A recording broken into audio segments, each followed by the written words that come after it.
Thank you very much, Mr. Speaker.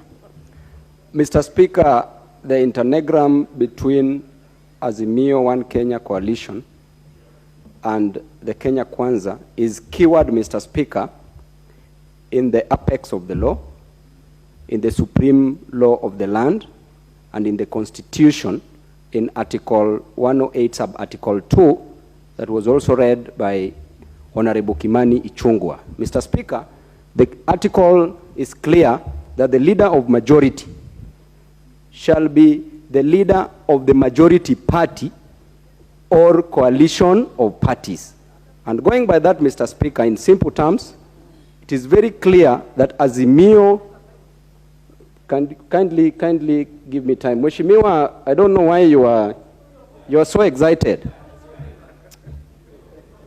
Mr. Speaker, going by that fact, it is very clear, Mr. Speaker, that Azimio One Kenya Coalition Party is the majority party in the National Assembly. Mr. Speaker, going by the, just keep quiet, Bwana. I know you know only was English, so just keep quiet. Mr. Speaker, going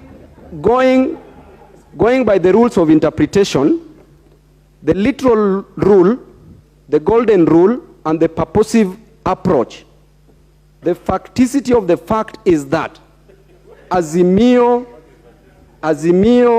Alliance, Azimio One Kenya Alliance is a coalition, is the majority coalition party.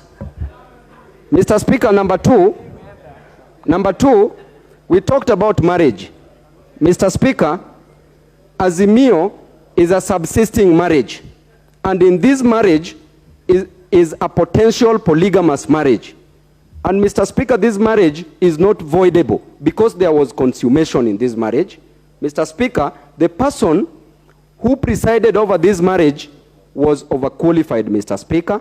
And then, Mr. Speaker, the grounds for divorce, number one, is adultery or unfaithfulness, which we never experienced in our marriage, Mr. Speaker, because we campaigned together happily. Mr. Speaker, another ground is irreconcilable differences, which we never experienced, Mr. Speaker, in our marriage. And Mr. Speaker, a ground of insufficient or lack of finances has never been a ground. That our partners, having seen that Kenya Kwanza was forming the government, they ran away. Mr. Speaker, that marriage is not voidable. Lastly, Mr. Speaker, when we talk about Article 36, as quoted by Honorable Didmas Baraza on the Bill of Rights, the right to associate, Mr. Speaker, there are limitations to the bills of right, including the right to life. Mr. Speaker, in the doctrine of necessity, in the case of the Queen versus Dudley and Stevens in the United Kingdom, Mr. Speaker, you know, when these defendants were on a trip, a voyage, Mr. Speaker, as I finish. The ones who ate a small boy. Yes. Yes. Thank you, Mr. Speaker. Mr. Speaker, the two defendants killed Mr. Parker and fed on him, ate him.